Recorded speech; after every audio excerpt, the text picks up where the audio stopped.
residents of Bowen Mountain, in fact. You wonder whether you know where that is. It's in the Hawkesbury. Well, if you want to ring anyone there at the moment on their mobile phone or send them an email, you'll probably be a bit out of luck. You might as well be trying to send something to Death Valley and Furtis Creek or something. Federal member for Macquarie Susan Templeman is trying to get Telstra to restore a service for those people, 1,000 people who've been without internet or phone for a month. G'day there, Susan. Hello. Yeah, we're all a little bit over this. Well, talk about hot. People's tempers must be running pretty hot at the moment. Yeah, look, people lost, a cable was cut a few weeks ago, and we're coming into the fourth week of that issue continuing, and then a second cable was cut. So that means no landline and no internet for people, and this is an area that's pretty much a black spot for mobile, so there's very patchy mobile coverage, and you certainly can't do your work emails, and kids can't use mobile data for doing their schoolwork. And it is an area that has always been fragile for its Telstra connection. So I don't think much happened when the initial fault was reported, and we got word about it a week or so into it and started agitating. And every day something else happens to delay the repair. And I think what we're frustrated at is that, one day they need an excavator to remove vegetation. Another day the cable's too heavy because it's a steep area, and now they've got to bring in an A-frame. It's like you're building a bookcase, and every time you need a new tool, you have to do a trip to Bunnings to get it.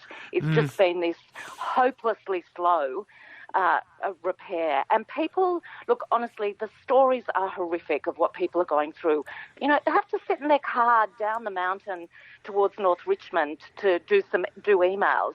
And I had one lady tell me she was doing that 20 hours a week. So it's a really disgraceful situation with no temporary solution being brought in. Okay, well, what is Telstra saying about the time frame from here on in? Well, that's one of the other things. There is no time frame. And when they do put something on their website, it keeps changing. So last week, residents were really hopeful that the repairs were going to be finalised. They were told 7 o'clock Thursday night. Then at 7 o'clock Thursday night, I think it got moved to 7 o'clock Friday night. And then Friday night came and went, and it got moved to Monday. Then it got moved to Thursday this week. And now that the estimate is Friday, 7 p.m. Friday. But no one has any faith that that is a reasonable time frame. And they really just want to be treated with some respect. You say, Susan, that you were going along with what Telstra was telling you, but you've snapped.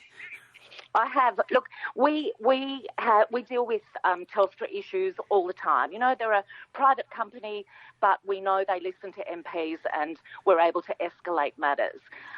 So it's not the people I'm communicating with. It's whatever is happening down the line. And I think it's symptomatic that Telstra has given up on the network because of NBN. Now, remember, this area doesn't have NBN yet. And in fact, the first NBN connection was made yesterday. Someone posted, "Yay, I've got my NBN." And I think that's the very first connection. So Telstra vacated the space, did no maintenance. They told us one pit hadn't been maintained for 30 years, and that's why there was vegetation across it. That's just not good enough for people who still deserve a basic phone service. Yeah, well, you're talking about 1,000 people there. You're also talking about school students doing their HSC, I would imagine, so that is a pretty dire scenario for those folk. Yeah, terrible for the students. Yeah. There's one family where there are two kids staying at home because their mum's not well, trying to do their schoolwork, older siblings doing TAFE. They have had no internet, and they're just falling behind. It's really unfair. All right, well, hopefully talking about it a little bit louder might move things along, Susan. Thanks very much for your time this morning. Thank you. Good on you, Susan Templeman, who's the federal member for Macquarie, and the folk of Bowen Mountain who are fed up with not having their internet for a month. Yeah. Wouldn't you be? I know, look, it's... And look, they're just on the outskirts of Sydney. Yeah. Well, they're in Sydney, for goodness sake.